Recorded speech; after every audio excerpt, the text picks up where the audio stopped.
Hello everyone! We are starting a free open lecture in our Discord. If you are a viewer and want to ask questions and get answers in an online format, join our lectures. You can find the link to Discord in our Telegram channel. Today we will talk about the double linked list. This is our next lecture after the single linked list. Double linked list or DLL. Well, or DLL, as everyone prefers to abbreviate. The double linked list is a data structure in which each element contains pointers to the previous and next elements of the list. Unlike the single linked list, it now also has a reference to the previous element. In a single linked list, we only had a reference to the next node. This enables efficient addition, removal of elements from any position in the list, and traversal in both directions. That is, unlike the single linked list, where we could only iterate from the beginning to the end, here we can go from the end to the beginning. What will this help us do? Purpose. It is used in computer science programming for structuring data, specifically for storing and working with data. The same applies to data structures. They have the same purposes, to store them and process them. The principle of operation of a data structure. The structure of the node is changing. We previously had kValue and next, and now we are adding pref. This is a pointer to the previous element. Accordingly, it is exactly the same, but it points to the previous value. So here is just an example of the iteration of the class node. We have definite, the same thing. We have kValue, we have next. And now pref is added, which we also pass. Self key is equal to key, self value is equal to value, self next is equal to next, self pref is equal to pref. Proceed to operations. In this lecture, we will cover slightly fewer topics because, in principle, they are similar to the single linked list, and you will have more homework to work on these data structures and study them thoroughly.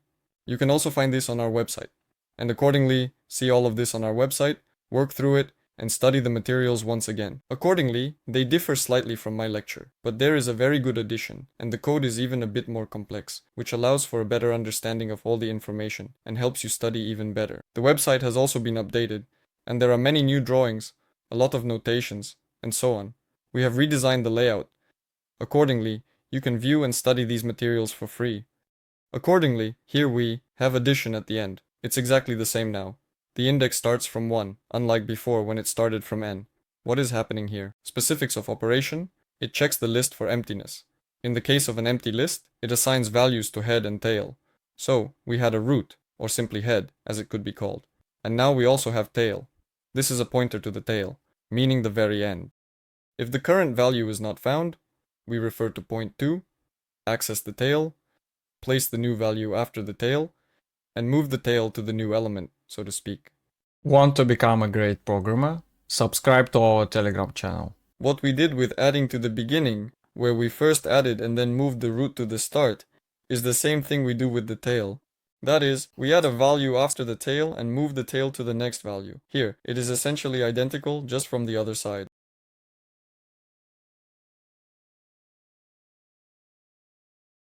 So now we have a head and a tail.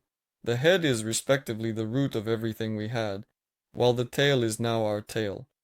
What happens here is that when both the head and tail are equal to none, meaning they are empty, we add our new values to the head. This means the head now points to our new values, to put it in simpler terms. If the tail equals the head, they point to the same element at that moment. Sometimes the tail points to the value after the last one, meaning it only points to the last one. We also encounter this in implementations, but here I wrote it from the perspective that the tail points to the last one. In principle, this doesn't change much. It depends on what is more convenient or preferred for different implementations. Accordingly, if the head is not equal to none, we have a head that points to x and x points to y, right here. Accordingly, I points to z and z is the tail right here. So, what happens when we add to the end? We immediately reference the tail. We no longer iterate through the entire list, even if there are 200 elements. We go straight to the tail, and what do we do here? We then add a new element, some t after this tail, and t now points to none. And our tail now points to t instead of z. Basically, that's all. Let's take a look at the implementation of this in Python and how it will look. We have pushback. Yes, there is a value, self size, plus equals 1. because we can always add. If our head is empty, then in this case we assign our element, yes, the new one, to the head. And what will it have? It will have a key of 0, the value that we passed. And accordingly, none is its previous, it has none, and its next is also none. Well, either the next one is none and the previous one is also none. Accordingly, now the tail points to the head, that is, they point to the same object. Therefore, we can do it in such a way that self-tail is equal to self-head, and we return true, meaning we can add again. In the previous lecture, I explained that here, I return true or false depending on whether we can add or not, for the sake of simplicity. Now, what we do is set temp equal to self, tail, which is the case when we have more than one element, and we are adding to the end. So temp equals self, tail, temp, next, meaning we create a new node at the end and specify its key. This key is effectively the key at the tail, so the current tail element is in temp, and its key is just one more than the previous one. For example, if our last element was 5, it should now become 6. So, roughly speaking, we first moved to the element with the key 5, created the next one for it, and its key is simply our current key increased by 1. So it's all simple here, and notice that there are no loops. We accessed it directly and created it. And accordingly, we added the value, so its next is none, meaning it has no next because it is the last one, and the previous is self.tail, which we had as self.tail. After we stated that its previous is what self.tail points to, we move this self.tail, so self.tail equals self.tail. Next, meaning we move the tail and return true. Essentially, that's all for this operation. Let's consider the next operation, removing the last element. The reverse function, accordingly, is to add to the end. What do we have? Remove the last element, the complexity, from 1, the same thing, because we immediately refer to the tail. We do not train directly on the last element anywhere. First, it checks the list for emptiness. If the list is empty, it returns false, as there is nothing to remove. It's all quite simple. We covered this in the previous lecture. Otherwise, we refer to point 2. Point 2 checks the list for a single size, which is very important.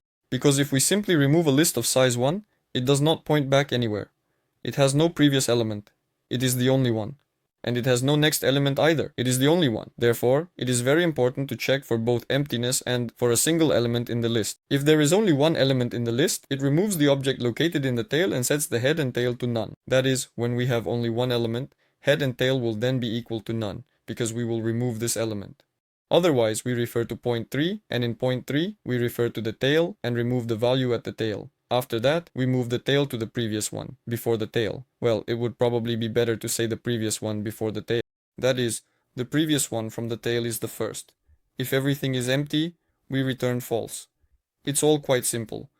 If there is one element, in this case, we simply remove that element and set both the head and tail to none. It's also very straightforward.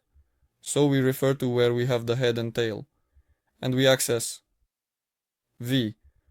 After that, we say that our temp is now pref from the tail, which is the previous one. After this, we remove this one, and then we move the tail here, and say that it now points to none. Here, I drew a cross on none. In principle, everything here is also very simple.